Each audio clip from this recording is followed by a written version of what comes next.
Howdy y'all, Joe Hills here, recording as I always do in Nashville, Tennessee, and it is good to be home after PAX. I gotta say, I had a wonderful time at Pax South, and I wanted to share with some of you guys a few of the things I learned there.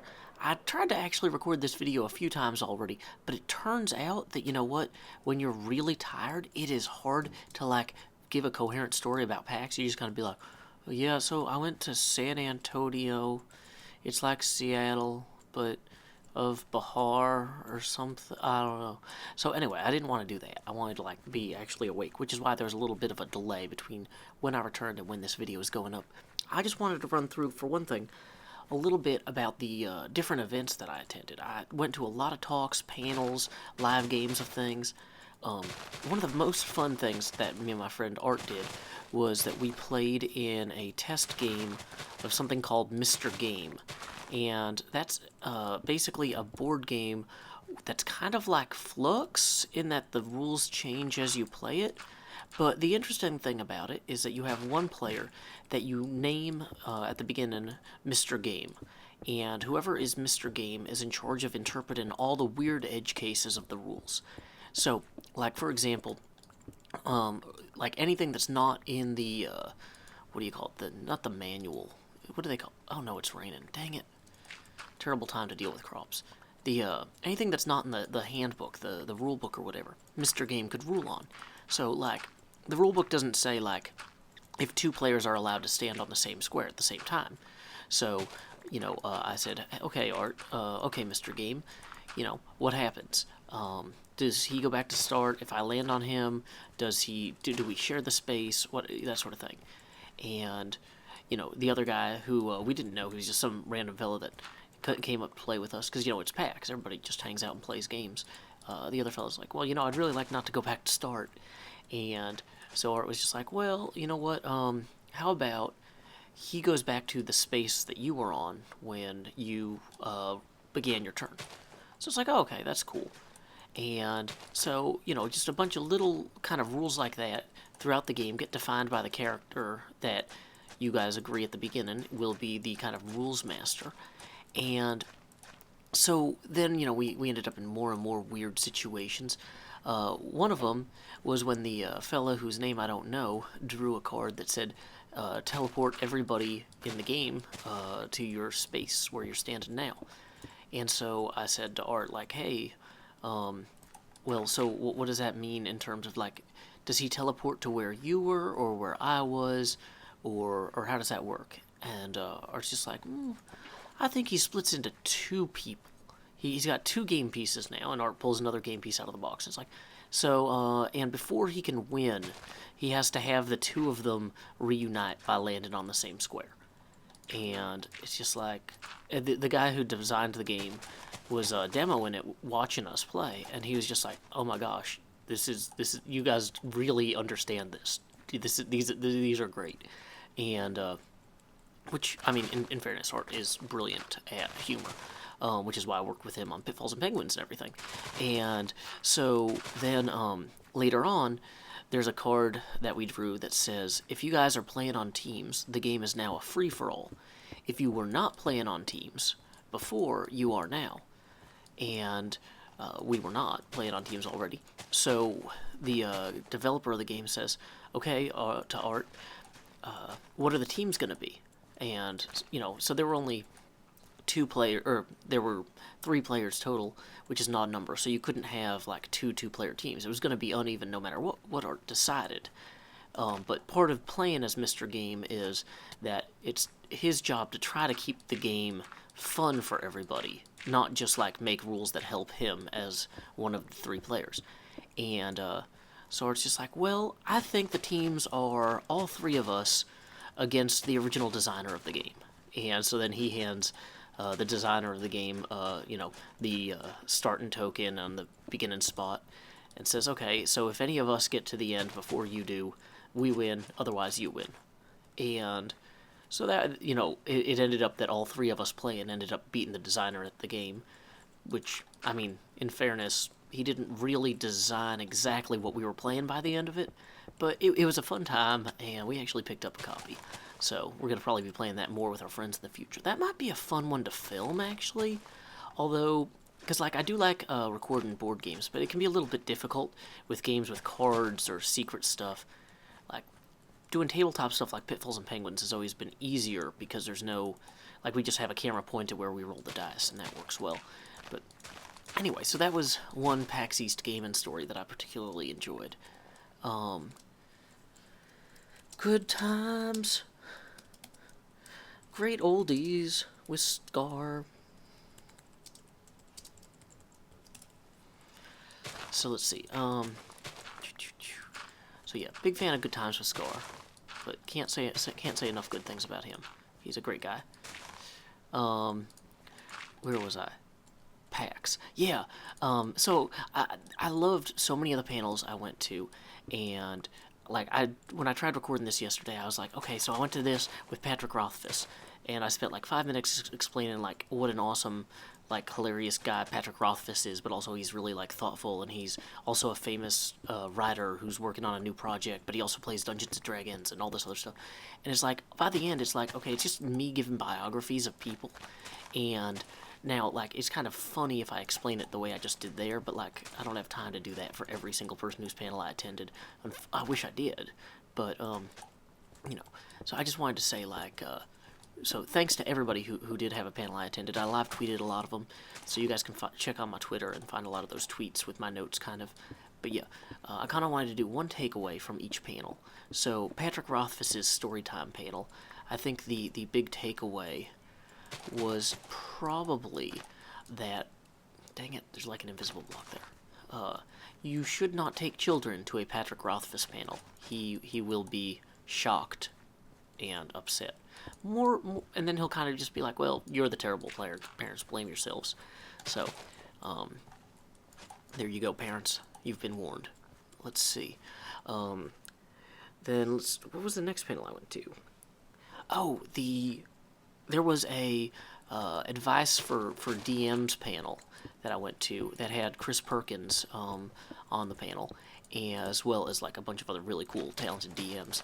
But he's the one that I'm going to mention because he had the takeaway that I wanted to share from that panel, which was that you guys should, he was asked, like, if you could do one thing, or if you could tell yourself as a starter DM one thing, like, what do you wish you could go back in time and say?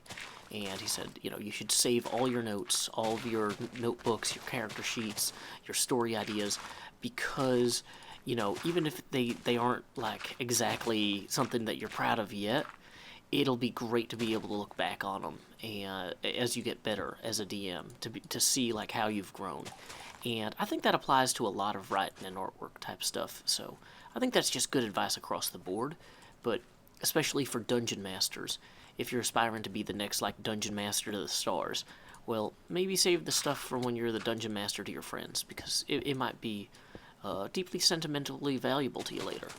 And he had mentioned that he wished he had saved all that stuff, so, you know, you might not be a better dungeon master than Chris Perkins right away, but you could be a slightly more archivally prepared dungeon master than he was when he started.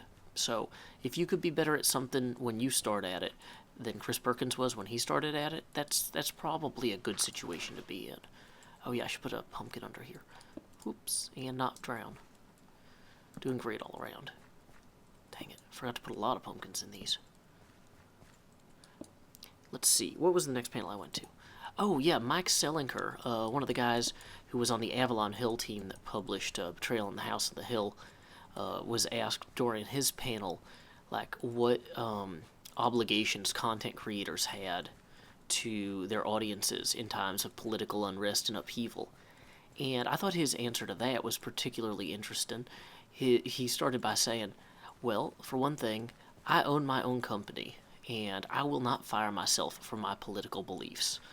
And he went on to talk about how, like, if you have the ability to stand up in times like this, then it is vital that you do so, but that you try to understand that not everyone can or is able to because of the obligations that they have. Oh, that's a zombie.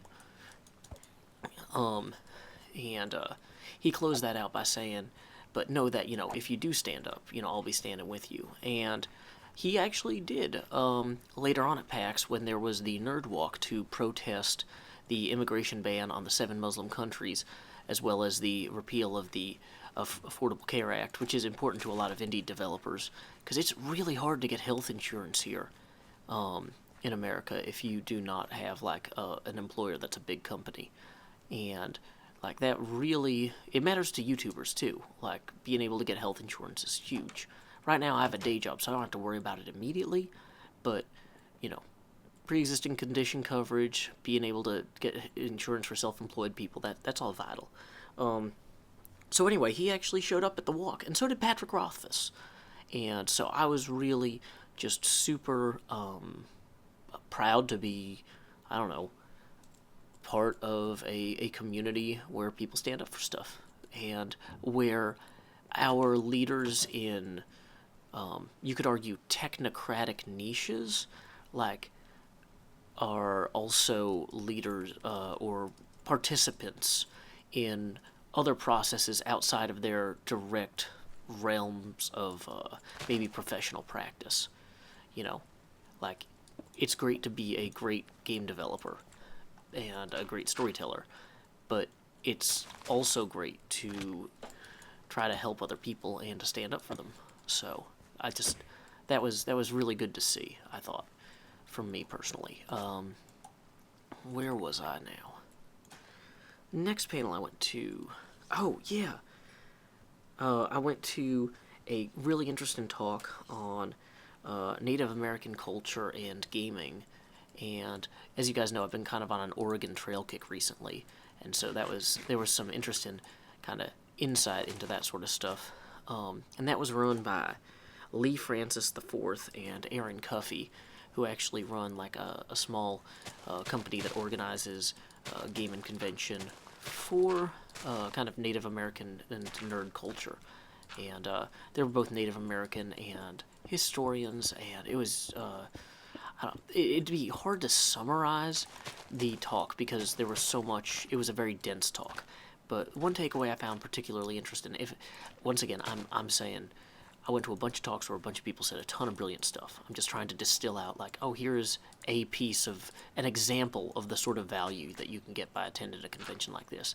One thing they talked about that I didn't really think about in the past, but I mean it makes sense, is that Eastern tribes of Native Americans are really heavily underdepicted in media. There's a lot more Plains and Western Indian tribes depicted in media. And so if you're looking to kind of portray Native Americans in some sort of piece of artwork, there might be opportunities to tell stories that have not been told as many times or possibly at all, focusing on stuff from the Eastern tribes. Obviously, you'd have to be very respectful in doing so, and you would want to hire consultants from those tribes or partner with them before trying. It's kind of hard to do something like that authentically as an outsider. But, you know, if you are from those tribes, though, I want to encourage you to get involved. Like, you can find them at Native Realities, and they're looking for Native American folks who want to get involved in the gaming community. So, you know, if you want to get your voice out there and you have that background, they are working really hard to get resources for you, and I want to encourage you to explore those. So, let's see. I don't have a lot of time left to record. So, what else did I do? Oh yeah, the last panel I went to was on marketing your game professionally, like if you were making card games or board games or whatever. And that was run or administered, moderated by Trin from Cards Against Humanity, who also organized the Nerd Walk, actually. And she was really cool and actually talked to me for a few minutes before her panel about the Nerd Walk, just because I was kind of, you know, like, anytime that there's a political action that I would like to be involved with, I find it's helpful to engage with the organizers to make sure that I understand what their goals are and to ensure that I can participate, I don't know. I don't. I want to make sure I know what I'm getting into. You know, like, I don't want to misrepresent my beliefs by showing up somewhere and then finding out like, oh, this actually is not what I thought it was. And so she was really cool and answered a lot of questions that I had about like what the objectives were for the march and things like that. So yeah, props to her for explicitly going out on Twitter and saying, hey, I'm going to be here for a little bit before my panel. Come ask me if you have any questions about the march, because that's just great organizing, great leadership. Big fan of that. So the actual panel, though, the biggest takeaway I got from that was Sherry from Ad Robot was talking about how the question was like, how do you know you're ready to launch your Kickstarter? And she's like, if you don't know exactly how much everything in the box weighs, you cannot estimate your shipping. You will get it wrong, and you will lose so much money. And so basically, like, you don't just have to have like a working prototype before you go on Kickstarter, because you're going to be setting reward tiers that are just the whole financial system is based around being able to ship out copies of that game. And if you don't actually know what it's going to cost to ship those copies, you cannot, in good faith, claim to be able to ship those.